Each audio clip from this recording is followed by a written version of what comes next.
بسم اللہ الرحمن الرحیم۔ حضور صلی اللہ علیہ وسلم کا اپنے بیٹے کی بیوی سے شادی کا واقعہ۔ ناظرین، حضرت زینب بنت جہش رضی اللہ تعالی عنہ کے والد کا نام جہش بن ریاب تھا، جو کہ قبیلہ بنی اسد کے چشم و چراغ تھے۔ آپ کی والدہ کا نام امیمہ بنت حضرت عبد المطلب تھا، یعنی حضرت زینب بنت جہش نبی آخر الزماں سرور کائنات حضرت محمد صلی اللہ علیہ وسلم کی پھوپھی ذات بہن تھی۔ حضرت زینب بعثت سے 10 سال پہلے نبی کریم صلی اللہ علیہ وسلم کی پھوپھی امیمہ بنت حضرت عبد المطلب کے گھر پیدا ہوئی۔ پیدائش پر آپ کا نام برہ رکھا گیا، لیکن جب آپ ایمان لے آئی تو نبی کریم صلی اللہ علیہ وسلم نے آپ کا نام زینب رکھ دیا، اور آپ نے رسول اللہ صلی اللہ علیہ وسلم کے سائے شفقت میں تعلیم و تربیت حاصل کی۔ حضرت زینب بنت جہش نہایت دیندار، پرہیزگار، راست گوئی، صدقہ دینے والی اور اپنے عزیز و اقارب کا خیال رکھنے والی تھی۔ جب آپ جوان ہوئی تو رسول اللہ صلی اللہ علیہ وسلم نے آپ کا نکاح اپنے منہ بولے بیٹے حضرت زید رضی اللہ تعالی عنہ سے طے فرما دی۔ حضرت زید بن حارث چونکہ ایک غلام تھے، جس کو رسول اللہ صلی اللہ علیہ وسلم نے آزاد کر کے اپنا منہ بولا بیٹا بنا لیا تھا، جس وجہ سے ان کو لوگ زید بن محمد کہہ کر پکارتے تھے۔ حضرت زینب چونکہ خاندانی بنو ہاشم سے تعلق رکھتے تھے، تو یہ ان کی شان کے خلاف تھا کہ وہ ایک غلام سے شادی کریں، اسی لیے انہوں نے شروع میں اس رشتے سے انکار کیا۔ لیکن پھر اللہ پاک نے ایک آیت نازل کی، کسی مومن مرد اور کسی مومن عورت کو یہ حق نہیں ہے کہ جب اللہ اور اس کے رسول کسی معاملے کا فیصلہ کر دیں تو پھر اسے اپنے اس معاملے میں خود فیصلہ کرنے کا اختیار حاصل رہے، اور جو کوئی اللہ اور اس کے رسول کی نافرمانی کرے تو وہ شریک گمراہی میں پڑ گیا۔ جب یہ آیت نازل ہوئی تو حضرت زینب بنت جہش نے فوراً حضور اکرم صلی اللہ علیہ وسلم کا فیصلہ مان لیا، اور اس طرح ان کا نکاح حضور صلی اللہ علیہ وسلم کے منہ بولے بیٹے حضرت زید سے ہو گیا۔ اس شادی کے 1 سال بعد ہی حضرت زید اور حضرت زینب کے درمیان زندگی تناؤ کا شکار رہنے لگی۔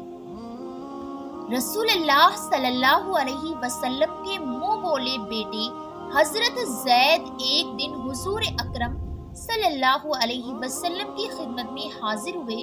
اور عرض کی، یا رسول اللہ، یہ نکاح اب مزید نہیں چل سکتا، ہم دونوں کی طبیعت بالکل جدا ہے۔